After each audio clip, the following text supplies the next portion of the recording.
Hola, bienvenidos a Shot Estelar. Yo soy Esteban Pardo y hoy estamos con dos invitados geniales, Santiago y Carla. Muchas gracias por venir. Hoy vamos a hablar de astronomía en Chile, de la importancia de Chile en la astronomía global y de cómo se convirtió en uno de los centros más importantes de astronomía. Vamos a hablar de algunos de los telescopios que están ahí, algunas de las características de por qué lo hace tan atractivo para la astronomía. Vamos a hablar también de supernovas y de exoplanetas. Carla, ¿quién eres tú? Carla, ¿quién soy yo? Yo soy una humana que dejó Colombia hace un buen rato, que siempre quiso como estudiar un poco las estrellas y el espacio del universo, y que se vino a vivir a Chile hace más o menos 14 años, más o menos, no, 12 años, perdón. Y que se encuentra actualmente como en todo el equipo de comisionado de la Cámara para el LSCT en el Observatorio Vera Rubin. Ok, ¿y Santiago? ¿Quién es Santiago? Hola Esteban, mucho gusto, un gusto estar aquí. Mi nombre es Santiago González, soy investigador en astrofísica y bueno, me gradué en Colombia de física y después hice una maestría también. Hice un doctorado en la Universidad de Toronto y también estuve en Chile 5 años donde conocí a Carla, pero ahora estoy en Lisboa, en la Universidad de Lisboa. Sigo haciendo investigación en astronomía y bueno, un gusto estar aquí con ustedes. No, súper genial. A mí me gustaría empezar con una pregunta. Y es, ¿por qué dicen que Chile es una ventana al universo? Conversen. Bueno, pues yo creo que Chile tiene una de las mejores condiciones climáticas, geográficas tal vez para observar el universo.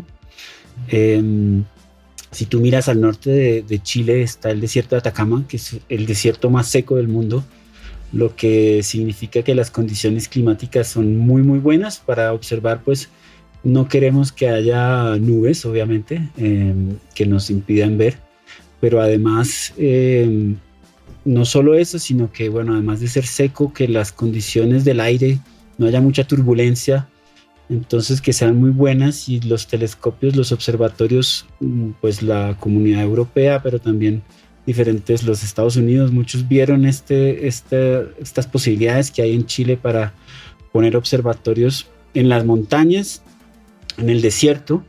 La montaña también es importante porque el aire choca con la montaña y se genera como un flujo más laminar, decimos, más tranquilo y menos turbulencia, ¿no? Entonces pues es un muy buen sitio para hacer los telescopios, y creo que hay como 300 noches al año de noches claras, ¿no, Carla? Sí, bueno, varía un poquito de punto a punto, pero claro, o sea, al final es que puedes montar proyectos internacionales que necesitan mucho dinero y asegurar que vas a tener un número de noches por encima de las 300 de claridad y de buen zinc, de buena calidad de cielo.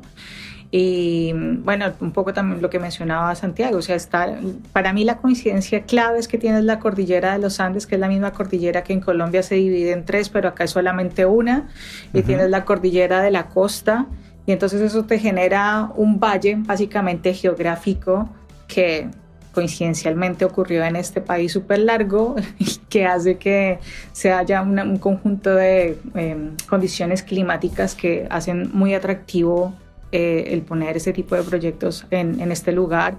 Además, pues es un país económicamente estable, o sea, como que puedes generar caminos hasta el cerro seguros.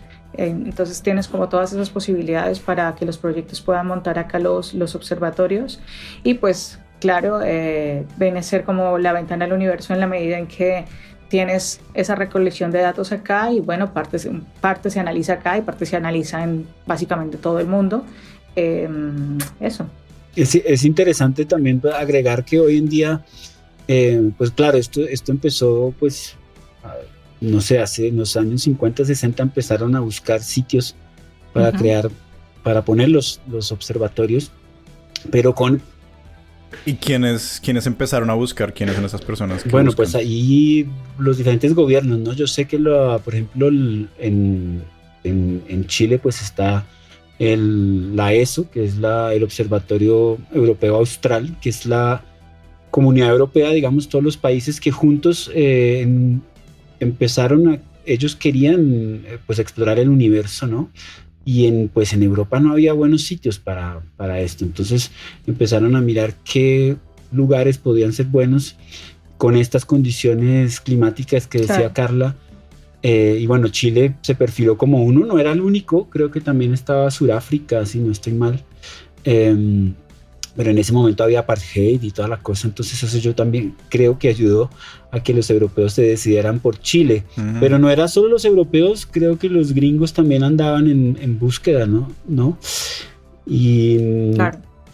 Pero pues sí, entonces así fue que empezó, en algún momento se decidió, hicieron, obviamente eso se hacen test, ¿no? Para ver qué tan bueno realmente es el territorio, la montaña en particular en la que van a hacerlo y todo eso. Y bueno, las negociaciones que empezaron con el gobierno chileno, ¿no? Para que ellos les dejaran hacer eso. Oigan, y antes de entrarnos en eso, me gustaría primero como darle una vista global a los oyentes de, ok, listo, vamos a hablar mucho de cómo surge la astronomía en Chile, pero hasta la fecha de hoy, ¿qué descubrimientos se han hecho desde Chile que le puedan llegar a la gente y que la gente diga, wow, sí, he visto esto en la noticia o he escuchado de esto, para que se conecten con Chile y después podamos ya como... ¿Cuáles serían para ustedes estos descubrimientos o contribuciones a la astronomía desde Chile más relevantes, por decirlo así? Yo sé que es difícil poner... Hay muchos, sí. Es difícil. Un top 10, pero imagínense que tienen que hacer los cañonazos bailables de la astronomía en Chile. Bueno, ahí yo creo que también va a depender de... Lo bueno es que Carla y yo trabajamos en cosas diferentes, entonces tal vez vamos a salir con propuestas diferentes. Pero a mí puede ser un disco doble platino. Sí, pero Chile está ya tan involucrado porque precisamente ya llevas, bueno, entonces 60 años con esto y ha crecido la cantidad de telescopios y de investigación, pero no solo extranjera, sino también en Chile. Y Carla es un perfecto ejemplo de eso, cómo ha aumentado la investigación y entonces ha estado involucrado en una cantidad de descubrimientos que es difícil restringirse a solo algunos, pero pues sí, yo puedo decir un par. Por ejemplo, yo creo que uno bien importante es el descubrimiento del agujero negro supermasivo en el centro de nuestra galaxia, de la Vía Láctea. Hoy en día se cree que todas las galaxias, recordemos que nuestro Sol hace parte de la Vía Láctea, que es una galaxia, una acumulación de billones de estrellas. Y en el centro de la galaxia pues se supone que hay un agujero negro supermasivo.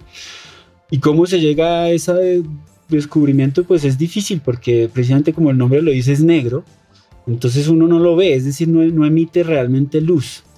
Pero lo interesante es que uno puede mirar lo que está sucediendo cerca de ese agujero negro supermasivo. Entonces lo que empezaron a hacer es observar con estos telescopios en Chile,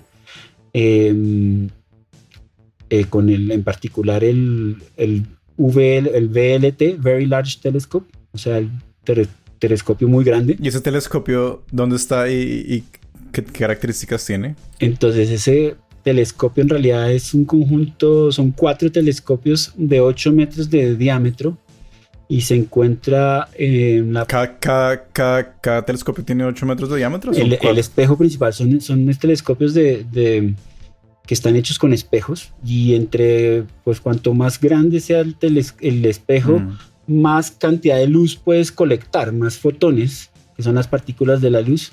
Entonces, precisamente los telescopios tratan de ser muy grandes para recolectar más luz y eso te permite, pues, en principio observar mejor, ¿no? también. Wow, 8 metros es un resto, 8 metros, wow. Es bastante, y cada uno de estos 4 son 4 independientes que también pueden funcionar en conjunto, pero digamos que en principio son independientes, y cada uno de estos son de 8 metros. Y con ese fue que se empezó a mirar. Sí, y bueno, o sea, hasta una parte es el telescopio y la otra parte es el instrumento, es decir, cómo transformas tu señal de luz en algo digital, por ejemplo. Entonces nosotros conocemos los CCDs de nuestras cámaras, de nuestros teléfonos celulares, ¿no? Por ejemplo, pues allá también ellos tienen obviamente detectores muy avanzados, y hay unos que te permiten, por ejemplo, ver la luz infrarrojo, y eso es muy importante cuando uno mira al centro de la galaxia. ¿Por qué? Porque hay mucho polvo, y el polvo que está en nuestra galaxia absorbe la luz. Entonces, las estrellas que están detrás del polvo no las podemos ver en la luz óptica, pero la luz infrarroja sí que puede pasar el polvo. Y entonces, con estos instrumentos infrarrojos, en este telescopio de 8 metros, ellos lograron ver las estrellas que estaban cerca del centro del agujero negro. Y entonces lo que hicieron fue, pues tú tomas una foto y ves ahí estrellas, pero después de unos años vuelves a tomar la foto y puedes ver que estas estrellas se han movido. Y lo interesante es que si sigues este proceso así durante 10, 15 años, logras ver realmente cómo estas estrellas se están moviendo, y resulta que todas pues están orbitando, están haciendo un recorrido circular o elíptico, digamos, una trayectoria elíptica alrededor de un punto. Y todas van alrededor de un punto, pero ese punto no se ve. Pero claro, nosotros tenemos las leyes de Newton, las leyes de Kepler, y podemos medir la masa de ese objeto o de ese punto alrededor del cual. A partir de las órbitas. A partir de las órbitas. Y resulta que se calcula y da como 4 millones de veces la masa del Sol. O sea, una cosa impresionantemente masiva, concentrada en un punto muy pequeño y que no se ve. Y eso es una evidencia de las evidencias más fuertes de que tenemos un agujero negro en el centro de la Vía Láctea. Uno puede ver las animaciones de esta serie de fotos, es bien chévere. Ahí las puede uno buscar en internet, y ya hoy en día se ha comprobado de otras formas también la existencia de este agujero negro, pero yo creo que los telescopios en Chile fueron fundamentales para esto.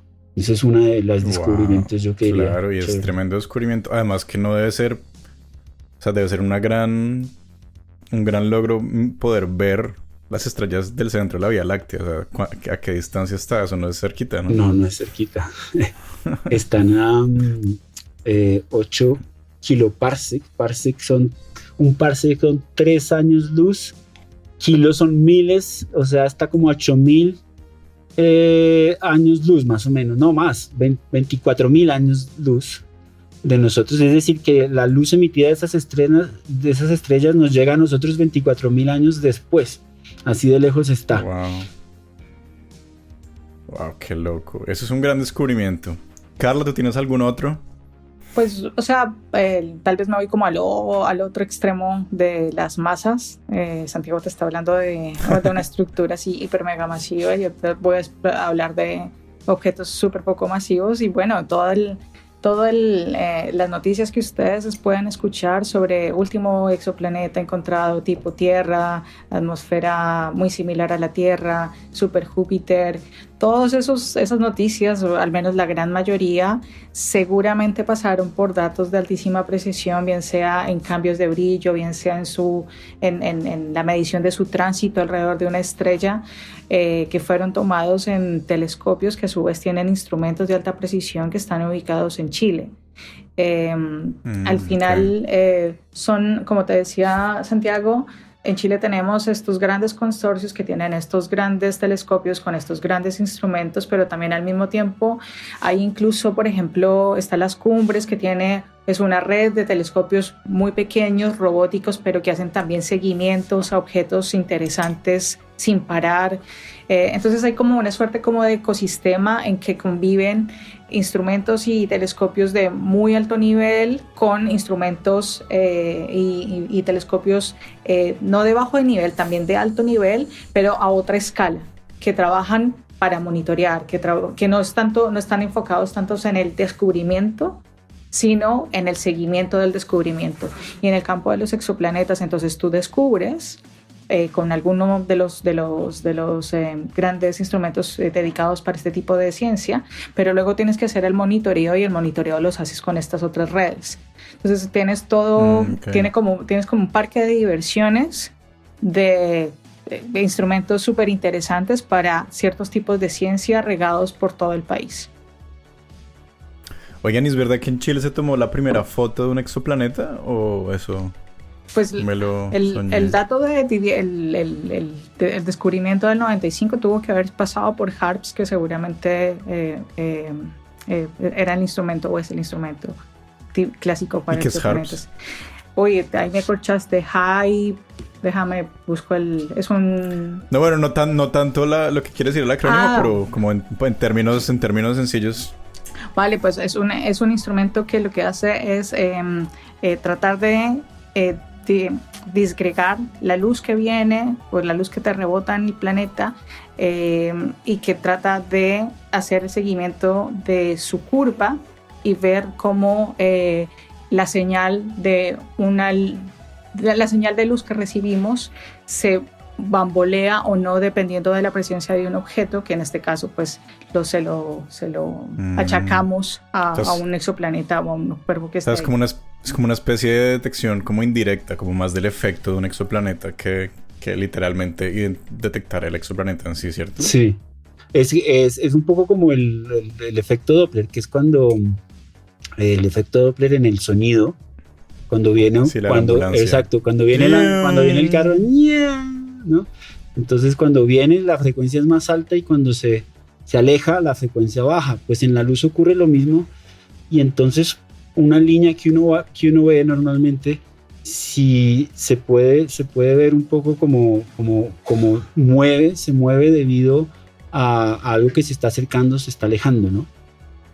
Entonces este HARPS es un espectrógrafo que permite ver la influencia del planeta alrededor de una estrella, porque lo que en realidad vemos más que todo es la estrella, porque el planeta no ilumina o ilumina mucho menos la luz reflejada de la estrella, ¿no?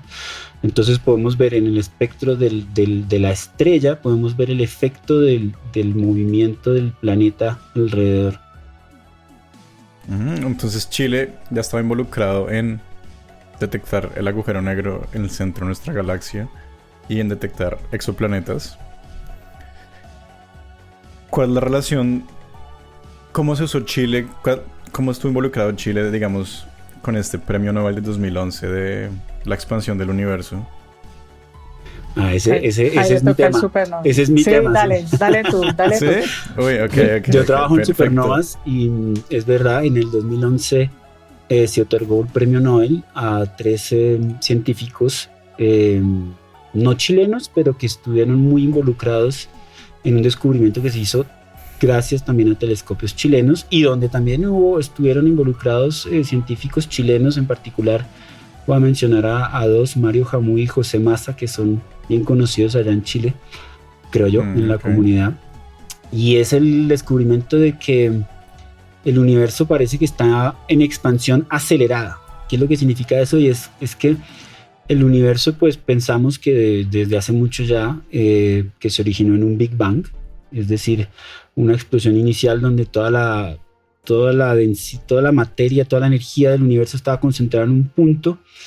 Esto explota y es como una explosión y empieza a expandirse, y esa expansión pues hace que las cosas se van alejando unas de otras, pero con el tiempo, debido a toda la masa que hay ahí, es decir, hay mucha masa y siente la atracción gravitacional, pues ese impulso inicial debería empezar a frenarse, y uno debería ver que el universo se expande pero se va frenando.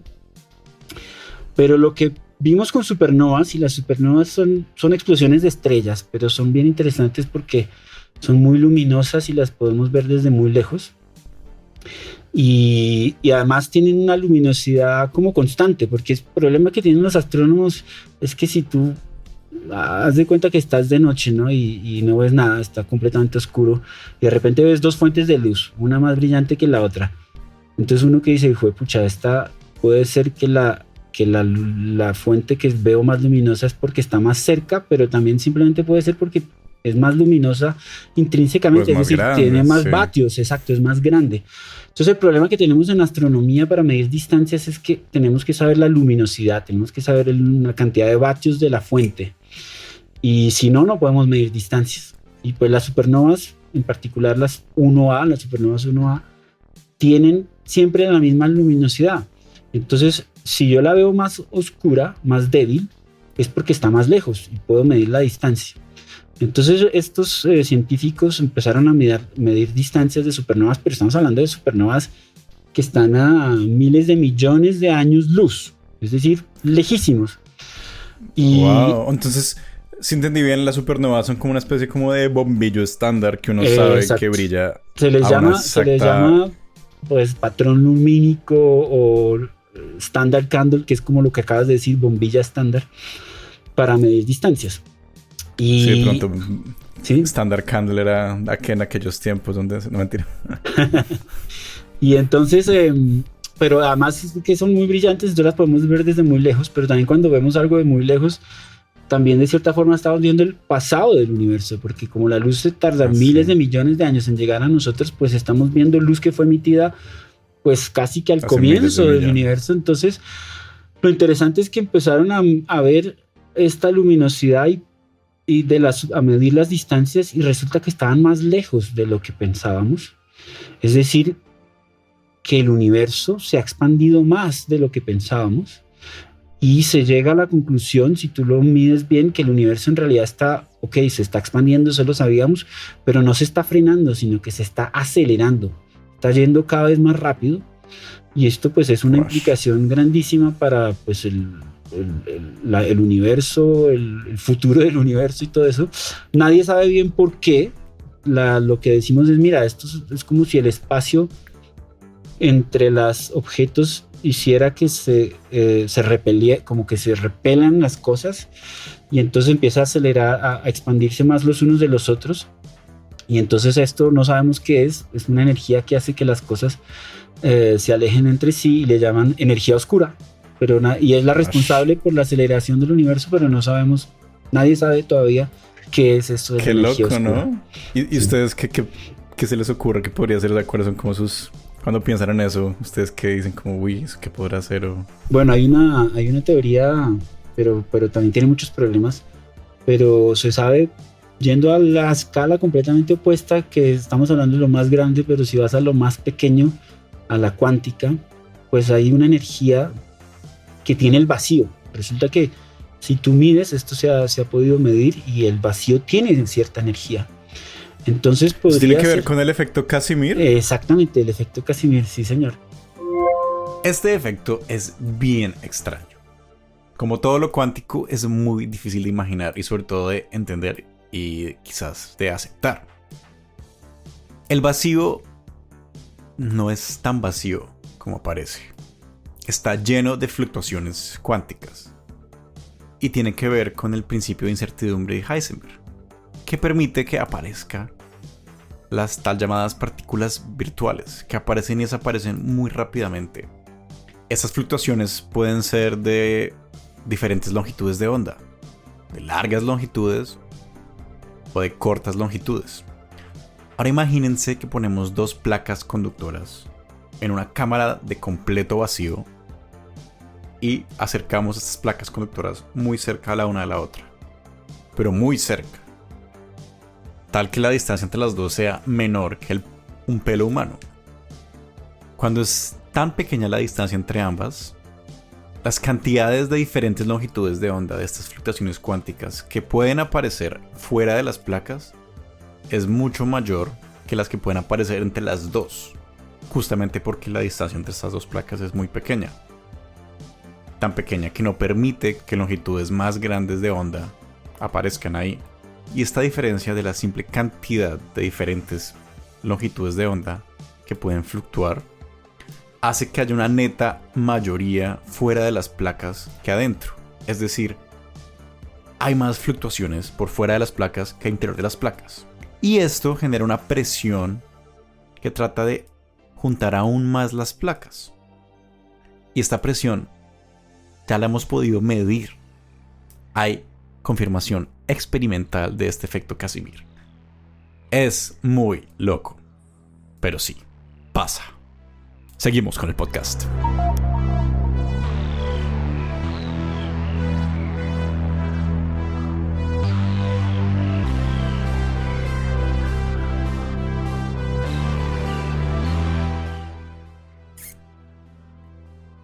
Entonces, el efecto Casimir demuestra que el vacío puede tener un poco de energía. Entonces, lo que se piensa es que podría ser que esta energía oscura en realidad es la energía del vacío. Y esto podría explicarlo, pero tiene muchos problemas también. No cuadra todo absolutamente. Entonces, pues eso es lo que los cosmólogos le llaman a los que estudian el universo, la evolución del universo, la cosmología. Están tratando de encontrar qué es esa energía oscura. No, eso me parece fascinante, la verdad, imaginarse que simplemente el espacio en sí vacío tiene energía como intrínseca. Wash. Oigan, pero me surgen dos cosas de ahí. Primero que todo, uno puede ver supernovas como, no sé, en el cielo nocturno de noche. Yo puedo tener la suerte de ver una supernova o como eso, como puede, qué tanto pasa, qué tan factible es verlas al ojo visible. Hacia ojo, ¿no? A ojo, sí. Mira, sí, se puede. Lo que pasa es que no es tan frecuente. Para que nosotros lo podamos ver en la noche así, sin nada, sin binóculos ni nada, tiene que ser una estrella que explota, porque la supernova es una estrella que explota en nuestra Vía Láctea y además relativamente no detrás de todo ese polvo que te mencionaba antes que hay en la Vía Láctea, porque si no, no lo veríamos, pero tiene que estar más o menos relativamente cerca.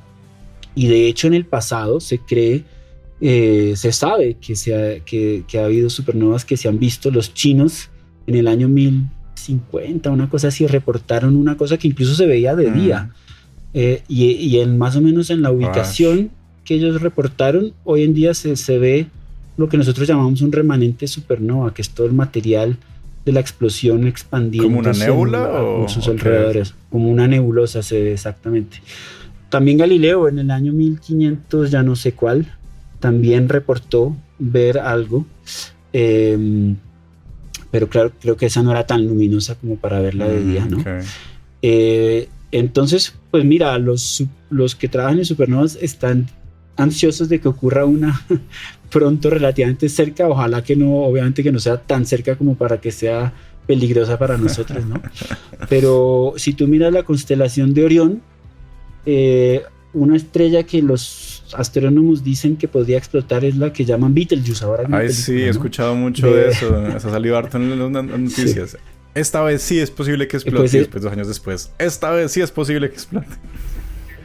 Claro, esta es una gigante roja, súper gigante roja, que se supone que en cualquier momento puede explotar. Pero cualquier momento en términos de temporales de astrónomos es 10.000 años fácilmente, o también 100.000 es bastante pronto. Eso no es nada. ¿Me entiendes? Entonces sí, estamos esperando, pero pues nunca se sabe. En principio se dice que cada 100 años ocurre una supernova en una galaxia. Es decir que si la última que vimos en la Vía Láctea fue la de Galileo hace 500 años, pues ya debería hay buenas chances de que tocar, nos toque. ¿no? Sí, sí.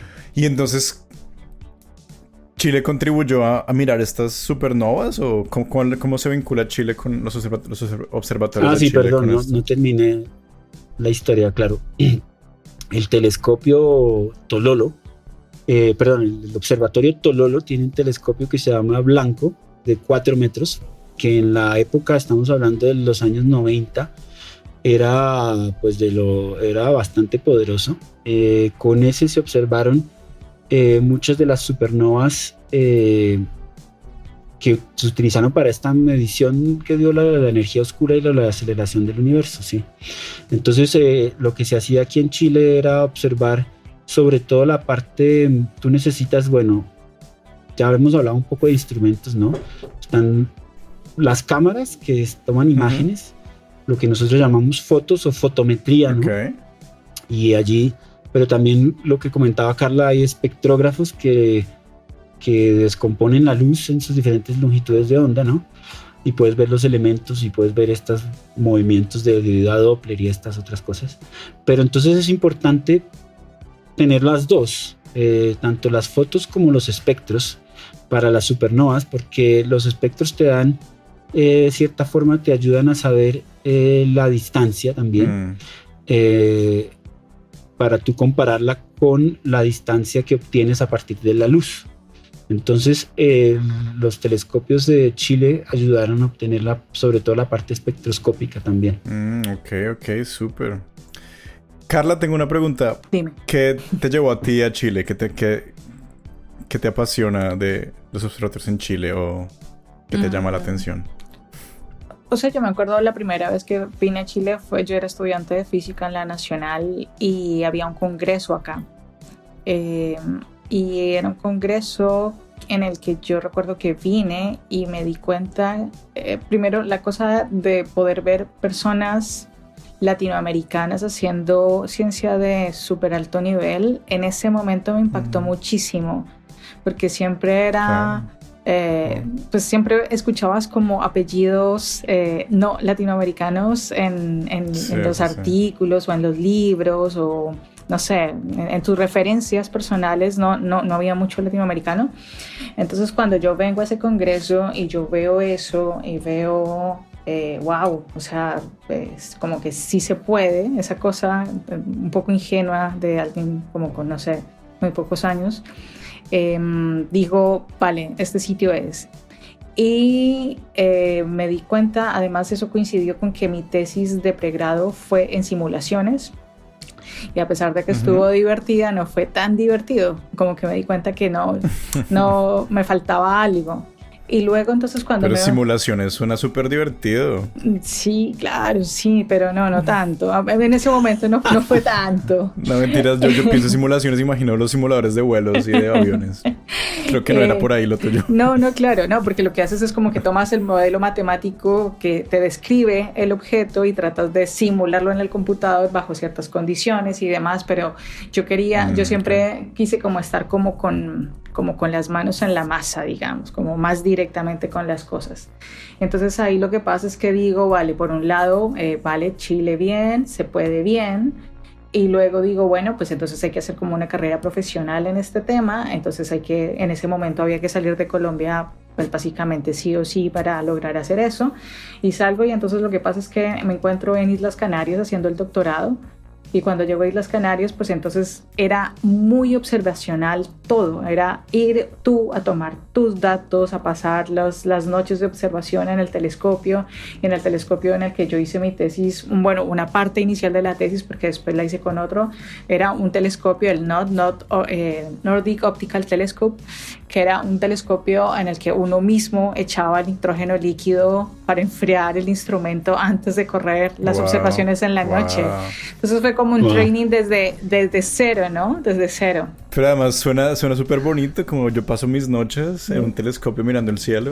Claro, ¿no? Exacto, una cosa así. Romántico. Entonces, romántico, pero con la parte técnica como muy de trabajo manual directo, digamos. Y luego digo, no, claro, por aquí es la cosa. Entonces empiezo ya a avanzar un poco en la tesis y luego empiezo a trabajar con datos de comisionado en ese entonces era un telescopio que se llamaba Vista, que estaba en Paranal de la ESO, que tenía datos infrarrojos. Y como eran datos de comisionado, pues entonces son los datos que salen de un instrumento o de un telescopio cuando está arrancando. Entonces yo tenía que hacer test de comisionado de esos datos para mi tesis. Y eso me gustó muchísimo porque era como poner a prueba todo lo que iba detrás para poder encontrar la ciencia en la cual trabajaba en ese momento. Y ahí me doy cuenta, vale, pues Chile, como todo el tiempo están surgiendo aquí megaproyectos, pues es un sitio que me acerca a Colombia, que voy a estar como en un uso horario bastante similar al resto de mi familia, que al final es muy parecido, igual termina siendo Latinoamérica, va a estar súper cerca de lo que quiero como persona, pero también de lo que quiero como astrónoma. Entonces era como el país que mezclaba absolutamente todo. Un poquito de todo. Y eso me trajo acá, básicamente. Es muy chévere saber que este super hub de astronomía está aquí casi que a la vuelta de la esquina para los latinoamericanos, ¿no? ¿No es fascinante eso? Sí, sí, Sí, es verdad.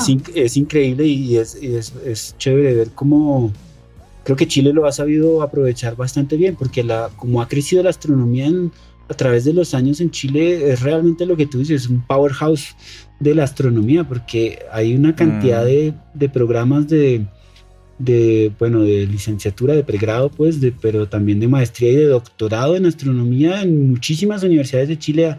Siguen contratando a muchos investigadores, profesores, y a mí me impresiona ver que también hace parte un poco de la cultura ya chilena, ¿no? El chileno promedio sabe un poco de astronomía, sabe que en Chile se hace astronomía y siempre le comentan a uno cosas, ¿no?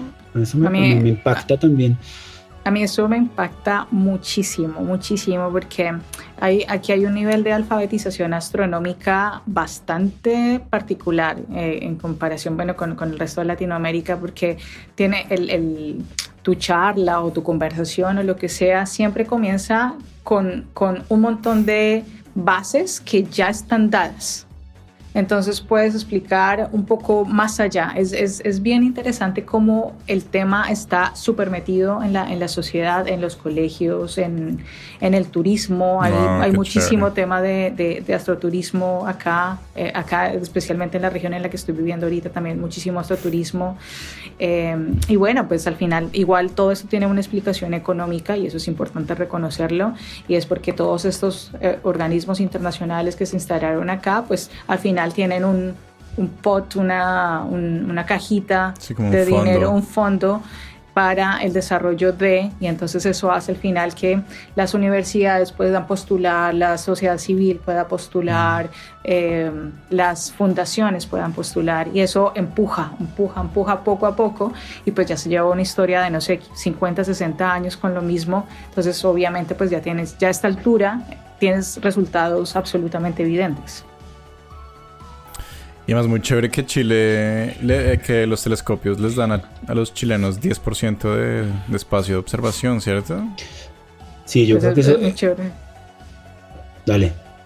No, que iba a decir que es muy chévere, pero también es como muy necesario, porque al final eso también hace que no sea simplemente como un extractivismo digital, digamos, de las cosas, sino que pues que se impulse el desarrollo, y a tal punto que hay instrumentos en los cuales incluso ese 10% es más competitivo que el no 10%, por ejemplo. Entonces...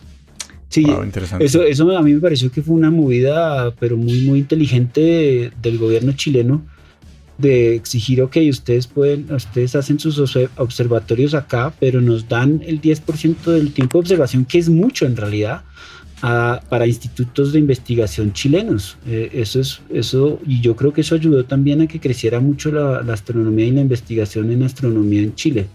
Claro. Realmente fue una movida muy, muy, muy clave.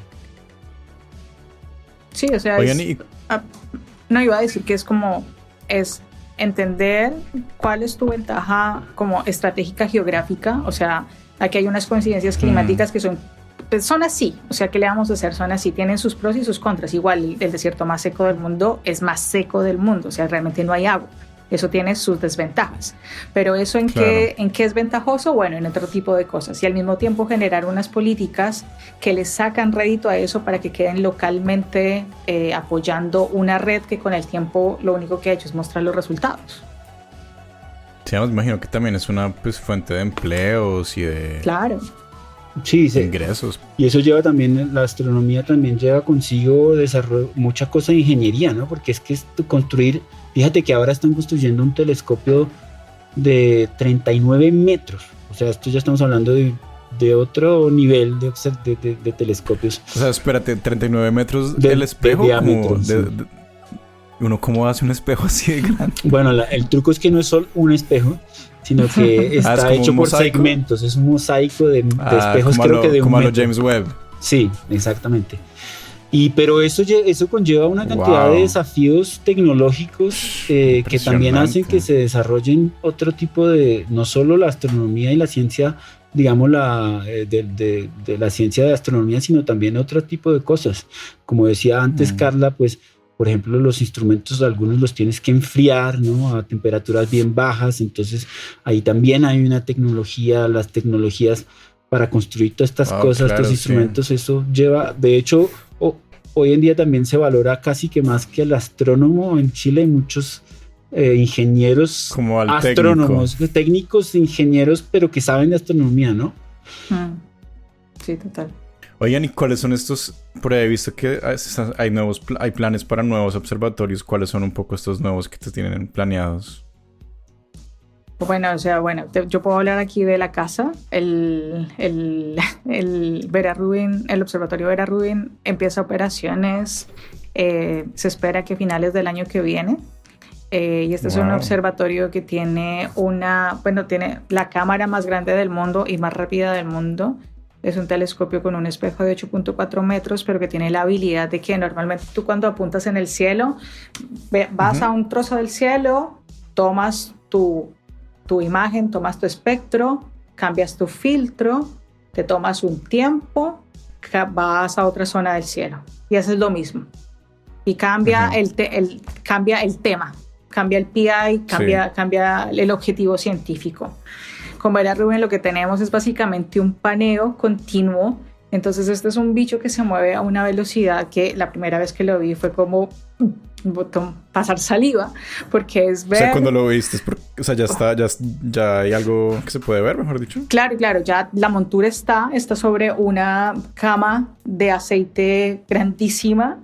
Entonces eso básicamente lo que hace es que flota y va tomando cada 30 segundos una imagen y no hace el slew, el cambio de un apuntado al otro, es casi que continuo.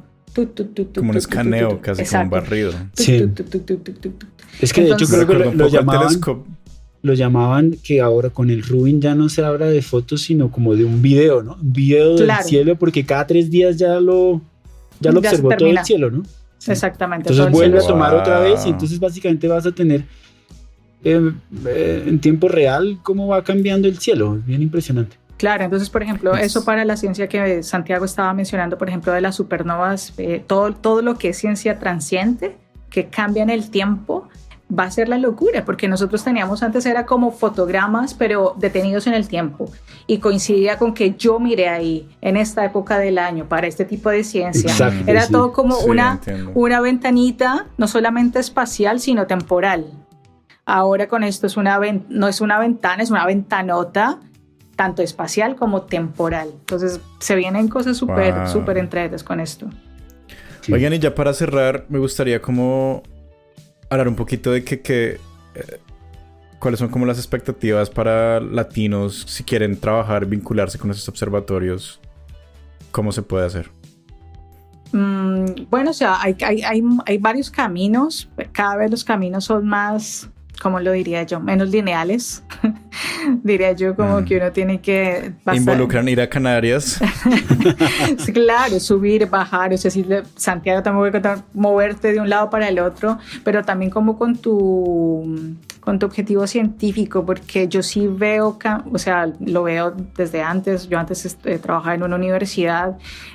Yo veo cambios grandes en cuanto a tamaños de colaboraciones, formas de procesar los datos. O sea, ya es inviable un poco la forma en que trabajábamos hace no mucho más atrás, unos 10, 15 años. Y eso empieza a generar como unos dilemas también, porque realmente se necesita harta capacidad de cómputo, se necesita involucrarse en estos grandes consorcios. Y bueno, pues es un proceso en el que yo creo que se requiere harta flexibilidad, pero si algo tenemos los latinoamericanos, yo creo es que somos como lanzados, yo creo, o sea, como por naturaleza. Entonces, una vez pues se toman decisiones, yo creo que es fácil un poco ir como nadando y remando para diferentes lados y tratar de entrar a este tipo de cosas. Entiendo. Después de tener una base sólida en la universidad y demás, obviamente.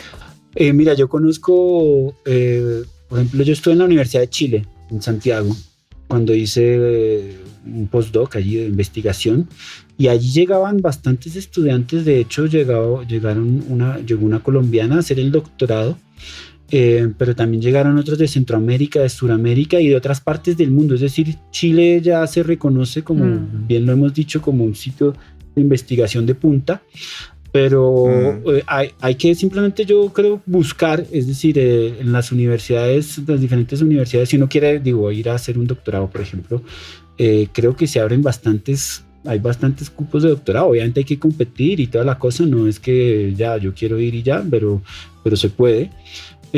Yo también sé que hay, por ejemplo, si uno está en una universidad en Colombia o en Latinoamérica en general, hay algunas escuelas interesantes. Ahora, pues yo no sé, tal vez Carla conoce más, pero a mí se me viene una que se llama La Serena Data Science School, que creo que abre, por ejemplo, no siempre, pero no todos los años, está abierta claramente a estudiantes chilenos, pero por ejemplo sé que este año o el pasado estaba abierto para estudiantes de Latinoamérica, ¿no? Y entonces uno puede postular y tal vez ganarse y allá pues ir a Chile pues a trabajar, obviamente, pero en un ambiente bien interesante, una atmósfera donde tienes los observatorios y tienes gente muy muy buena trabajando en diferentes tipos de áreas, ¿no? Sí, yo ahí solamente diría como que, claro, buscar en la universidad y demás, pero también yo creo que cada vez más empiezan a salir posiciones un poco que no son tan clásicas en observatorios, porque ya no es tan clásico como hacemos las cosas. Entonces yo le echaría mucho ojo a eso si les interesa, y claro, todo consorcio que tiene surveys o manejos de datos muy amplios también le echaría un vistazo, porque por ahí seguramente hay algo. Y eso también, ya que lo mencionas, sí, claro, con lo que decíamos antes, ingenieros trabajando en astrofísica se quieren mucho, y hoy en día con el manejo de estos datos masivos, pues los que sepan, los que les gusta la ciencia de datos, de la inteligencia artificial, machine learning, todo esto, se está moviendo muchísimo, ¿no? Sí, casi que todos los campos también en biología se está moviendo mucho más por ese lado también. Claro. Oigan, muy chévere, pues muchísimas gracias. Bueno, gracias, Esteban. Gracias a ti. Qué buena charla, ha sido muy chévere. Espero que podamos seguir charlando en otro episodio con ustedes. Bueno, gracias. Con gusto. Gracias por la invitación. Sí, gracias por la invitación. Gracias por acompañarnos. Gracias por escuchar Shot Estelar. Espero les haya gustado este episodio, y si tienen dudas o preguntas o sugerencias, escríbanos por redes sociales como @shotsdeciencia o en enviarlas a contacto@shotsdeciencia.com. Shot Estelar es un podcast de Shots de Ciencia, un medio de comunicación y de periodismo científico de Colombia. Síganos en nuestras redes sociales como @shotsdeciencia y consideren hacer una donación en Mercado Pago o en Patreon, para que podamos seguir haciendo este contenido gratis y para todo el mundo.